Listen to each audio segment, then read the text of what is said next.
YouTube does a lot of editing, and they definitely are political, right? And someone was saying that, oh, I know, it's Scott Adams. He has his videos now on a different platform like YouTube, and he Yeah, could he couldn't Rumble. believe how well he was doing. He's like, oh wow, I'm doing great.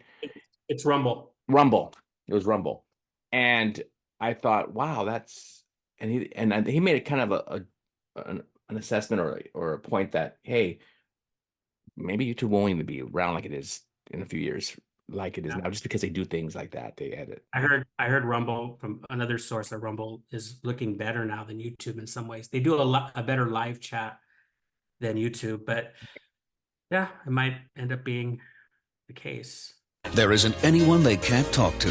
I don't want to be Tucker's debate partner. We usually end up debating each other instead of our opponents. Yeah, well, I don't think I want to be your partner either. Except each other. Shut up, okay? I'm sort of liking this. What would you say if I told you that you could be debating in front of the Supreme Court this spring? Sometimes I think I'm not going to make it. You know as well as I, they don't stand a chance.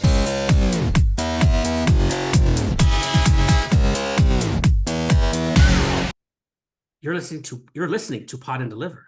And let me try that again. Hey everybody, you're listening to Pod and Deliver. And today we want to talk to you about a film that is so weird. I don't know what to say. I will say you will cringe, you will laugh, you will be horrified, you will I don't think you'll be bored. I'm not sure if I was ever bored during this movie.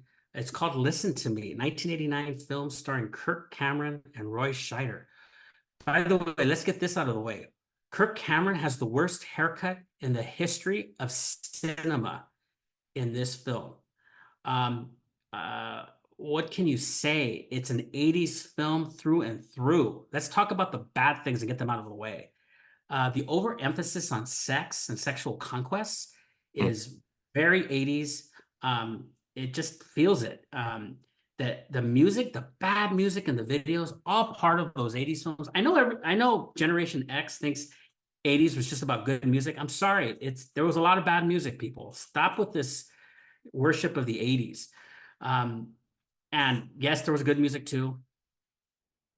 The way Kirk Cameron chases Jamie Gertz, and I'm forgetting the other actor's name, the way they chase after Jamie Gertz, this would be stalking, harassment in today's.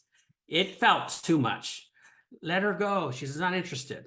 I would categorize this film as a good bad movie.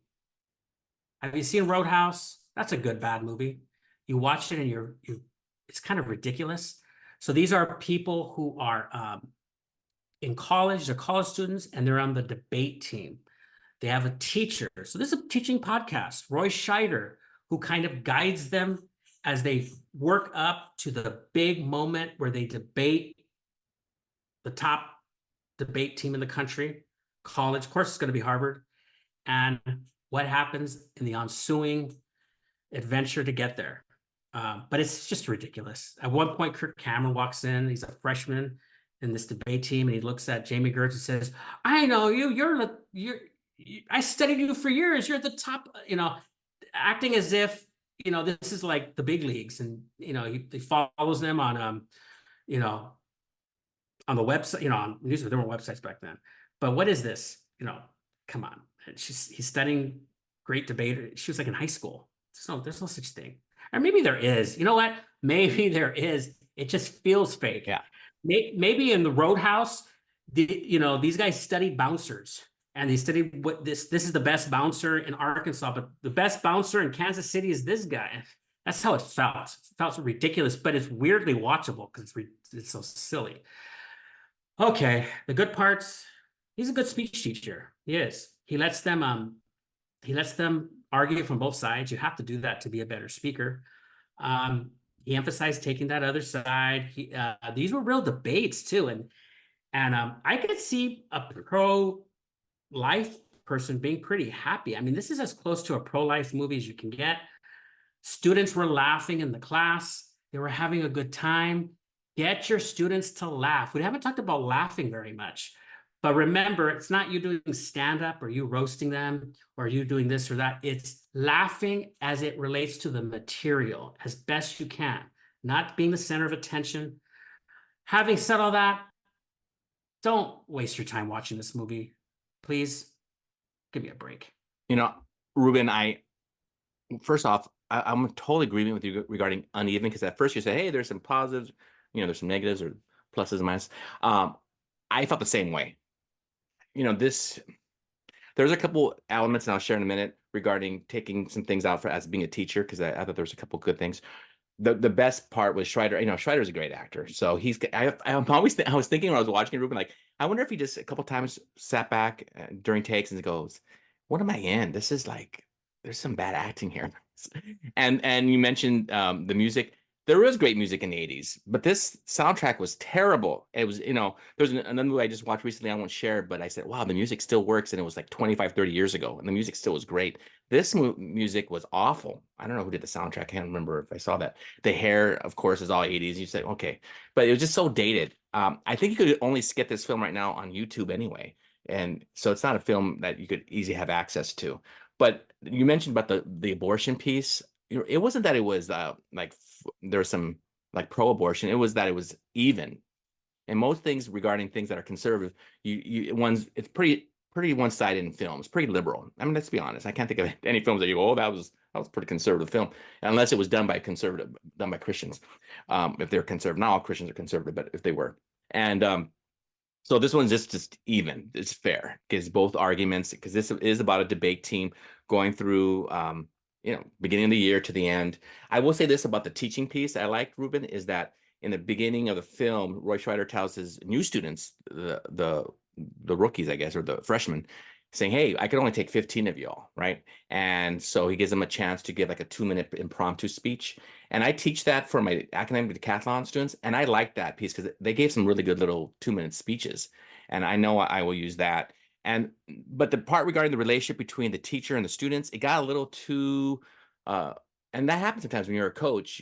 You're only thinking about your own career, your future, the team, and you kind of forget about the kids and that they have desires and wants. And there's this one student you mentioned, Tim Quill character. He plays Garson McKellar.